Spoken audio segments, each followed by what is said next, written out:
without further ado, over to Yeah, I Take think here. the trick was a bit fatigued coming up, so I prefer to speak from here, if that's okay.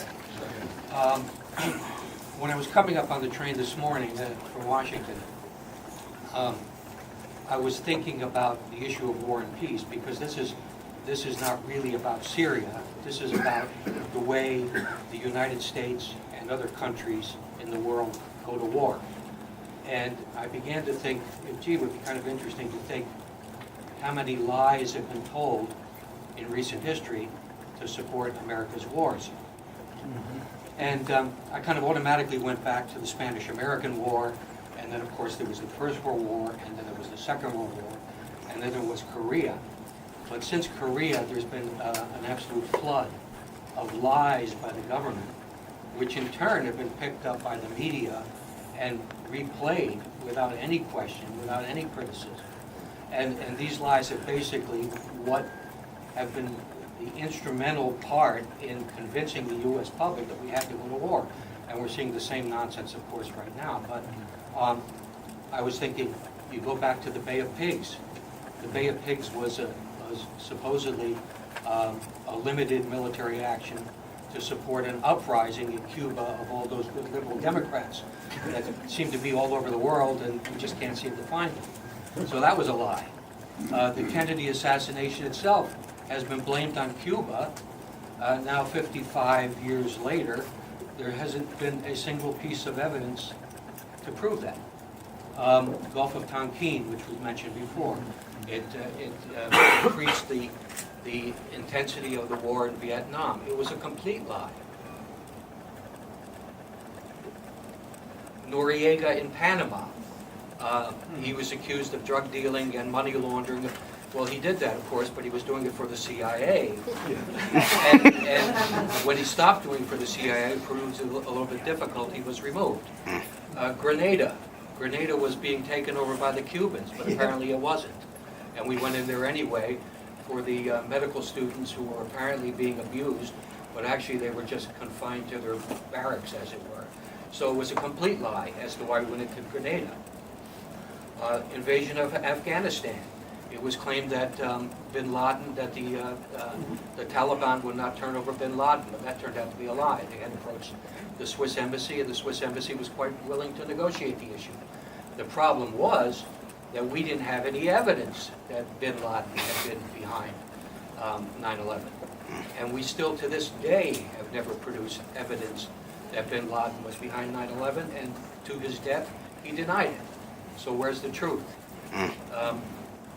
Iraq, the greatest lie of all time, and the greatest foreign policy disaster in the history of the United States. That was based on the weapons of mass destruction lie, which we're all familiar with today. Then we have, oh, hello. Then we have Libya, based on nothing but lies, that Gaddafi was going to be killing all of the population of Benghazi. It turned out to be a total lie. And so Benghazi, for his pains, as it were, was sodomized with a sword. And we have chaos in Libya, which has fed a lot of the terrorism and chaos going on elsewhere in the world. Today, Syria. Syria, as my colleagues have so well noted already, is a tissue of lies. Almost everything being said about the Syrian regime is a lie. Anything you see in the U.S. media in particular is a lie. And Russiagate, another perfect example. This has been floating around for over a year. It's completely politically motivated, and virtually everything connected with it is a lie.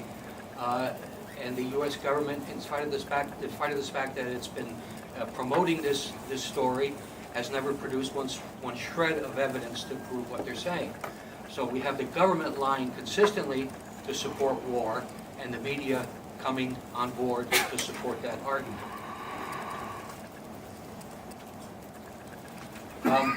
I don't know how many of you speak Turkish, but Turkish has an interesting suffix. It's a mush, which goes at the end of a sentence. And the mush means that you are making a statement, but you can't really confirm that what you're saying is true. So it's an interesting kind of little thing that works for Turks. I'm not so sure it works for any other linguistic group, but Ish, yeah. Ish. Truth is, But anyway, I get this, when I think of the mush suffix, I get this vision of the general staff of the army and military lined up at a table, or the chiefs of intelligence all lined up at a table telling the same lies about Russia and about Iran and about Syria. And I like to see them putting the mush at the end of each sentence, because they certainly know in their own minds that what they're saying is essentially a lie. I was going to mention some of the issues that my colleagues have already discussed, like the lies about the use of sarin gas, so I won't go into that again, but just take my word for it, it's a complete lie. The intelligence agencies even had people who were ready to quit because the White House was putting out reports saying this is the consensus of the intelligence community, but actually it was only the consensus of 2 or 3 people who came around and had breakfast at the White House and agreed that, yeah, we should put this out. There was never a consensus in the intelligence community on any of these issues, just as there's no consensus in the intelligence community on Russiagate.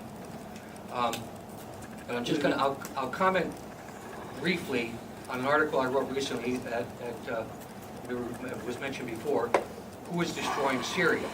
And I'll give you the punchline before I go into the article. Basically, everyone is destroying Syria.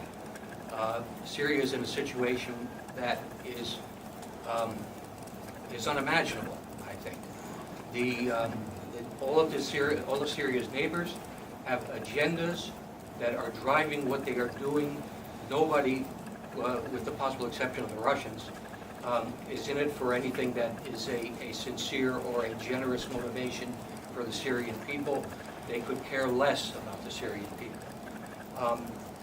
And I wrote this after the most recent attack with the cruise missiles, after the alleged chemical attack in April. Where does it appear? Mhm. Where does it appear? It appears in the American Conservative.